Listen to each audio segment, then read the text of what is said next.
La révolution numérique, la transformation digitale, deux termes de plus en plus employés à notre époque, vous le savez, et dans notre pays, très engagé à tirer profit des mutations de nombreux secteurs, notamment le secteur industriel.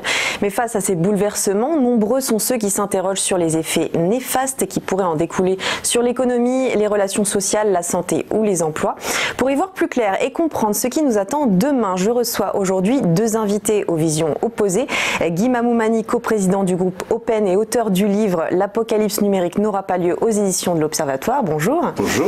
Et Olivier Babot, économiste, fondateur de l'Institut Sapiens et auteur de l'essai Le nouveau désordre numérique ou comment le digital fait exploser les inégalités aux éditions Buchet-Chastel. Bonjour à vous. Bonjour. Alors, rien que par les titres de vos ouvrages, on a un premier aperçu de vos positions sur le sujet. Je vous propose dans un premier temps d'évoquer l'aspect économique. La révolution numérique est perçue pour certains comme un formidable levier de croissance. Dans la crise qu'on traverse, on remarque l'importance du digital, que ce soit dans le télétravail, le commerce en ligne ou les livraisons de repas à domicile. Je pense à ce qu'on a vécu pendant le confinement.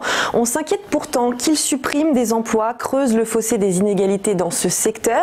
Alors, Guy Mamoumani, on a l'impression que ce sont quand même les plus avantagés qui profitent du numérique. Je ne suis pas d'accord du tout. Ça, c'est justement la position d'Olivier. Bon, d'abord, je voudrais dire une chose, c'est que j'ai lu avec beaucoup d'attention son livre et qu'il est vraiment bien écrit. Bon, donc c'est un livre de qualité. Oui. Mais alors, c'est une vision absolument apocalyptique du numérique, c'est le cas de le dire.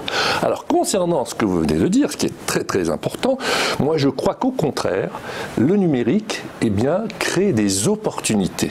D'ailleurs, je le dis dans le livre, on le voit, et Erwan Tison, qui est un collègue, l'a écrit aussi dans son livre, les pays qui sont les plus robotisés sont ceux qui ont le moins de chômage. Et en fait, je sais que c'est un peu contre-intuitif. Bien sûr que le numérique supprime des emplois en premier jet, comme ça, mais il redonne une compétitivité, une performance aux entreprises, en particulier l'industrie. Je sais que Vu d'ailleurs est très sensible à ces questions sur la transformation numérique de l'industrie, qui vont permettre de recréer beaucoup plus d'emplois que ceux qu'ils suppriment. Oui, mais pour enclencher le virage à 360 de la transformation digitale, les petites et moyennes entreprises, elles ont besoin, ça engendre beaucoup de coûts et elles sont parfois face à des problèmes et elles peuvent couler, périr avec cette transformation numérique. C'est absolument exact et c'est pour ça que j'ai fait ce livre, c'est-à-dire que c'est justement pour anticiper cette transformation, cette révolution. Et comment ? En acculturant, en formant, en éduquant. Et il est très important que les chefs d'entreprise comprennent les enjeux. Alors bien sûr, comme le dit Olivier, on pourrait dire c'est trop tard, c'est fini, ils vont disparaître parce que les dés sont jetés. Je ne le crois pas. Je pense que c'est notre futur, nous pouvons le construire nous-mêmes et nous avons notre avenir entre nos mains, et en particulier pour les chefs d'entreprise. Olivier, est-ce que vous pensez que la pandémie a rendu l'économie dépendante de la technologie ? La pandémie a accéléré des mouvements qui existaient déjà.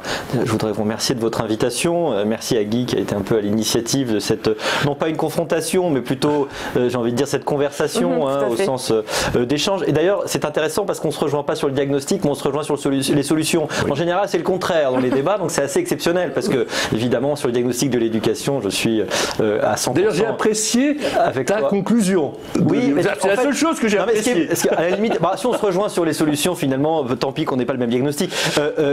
Apocalypse en grec, ça veut dire dévoilement, découvrement, et je crois que c'est ce qui est en train de se passer. D'ailleurs, crisis, ça veut dire jugement aussi. C'est l'idée de discernement.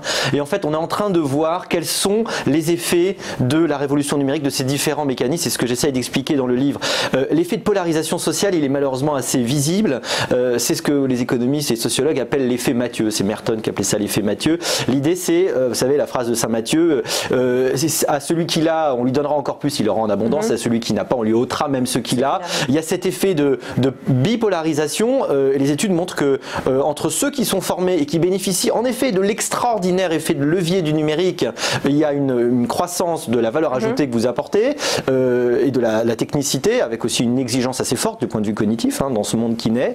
Et de l'autre côté, des gens qui ne sont pas connectés, vous avez 17% des jeunes Français qui sont classés dans la catégorie des NEET, Not in Employment Education or Training. Donc c'est des gens qui aujourd'hui en fait ont très peu de perspective. Ces gens-là sont de plus en plus éloignés. Les gens qui sont dans l'électronisme sont de plus en plus à la marge. On a beaucoup de mal à traiter cet électronisme. Depuis 2010, le taux d'emploi des jeunes qui ne sont pas formés, des jeunes de moins de 30 ans qui ne sont pas formés, a baissé de 10 points. C'est-à-dire que des gens qui sont exclus du marché du travail. Alors évidemment, la réponse tout de suite, c'est mais il ne faut pas baisser les bras. C'est-à-dire qu'on ne peut pas dire de toute façon il n'y a rien à faire. Parce que tous ces jeunes qui arrivent dans la vie année après année, il faut les former. Et moi j'en veux énormément à un système éducatif qui est encore d'une telle inertie qu'il est fait pour le monde d'hier et pas pour le monde d'aujourd'hui. Et donc j'appelle à une révolution. Je pense que probablement Guy est d'accord sur cette idée. Il faut faire une révolution de la formation pour arrêter de laisser tous ces gens-là sur le bas-côté. Guy, vous êtes d'accord? Non seulement je suis d'accord, mais en fait moi je suis praticien de cela. C'est pour ça que je me suis insurgé contre les messages de ton livre. C'est qu'en fait, les messages de ton livre découragent. Alors que moi je travaille par exemple avec la grande école du numérique, des gens comme Simplon, Webforce 3, je suis parrain de promotion à Sarcelles, à Cergy, où justement les gens dont tu parles, nous les récupérons. Je dis nous. Je veux être humble. Ils les récupèrent, je les aide, mais ils les récupèrent. Et ce sont des gens qui, au contraire, sans le numérique, seraient exclus. C'est ça que je veux passer comme message.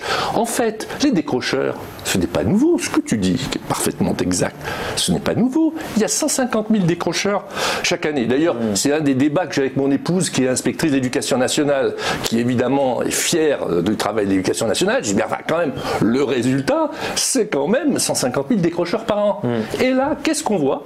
La grande école du numérique qui va dans les endroits les plus difficiles et qui forme, grâce au numérique, des gens à 80% avec 80% de succès. Donc, le numérique, au contraire, est une magnifique opportunité pour c'est un peu la seconde chance pour les jeunes de quartier aussi, vous en parlez dans votre livre. Une des écoles s'appelle l'école La Seconde Chance, vous avez raison.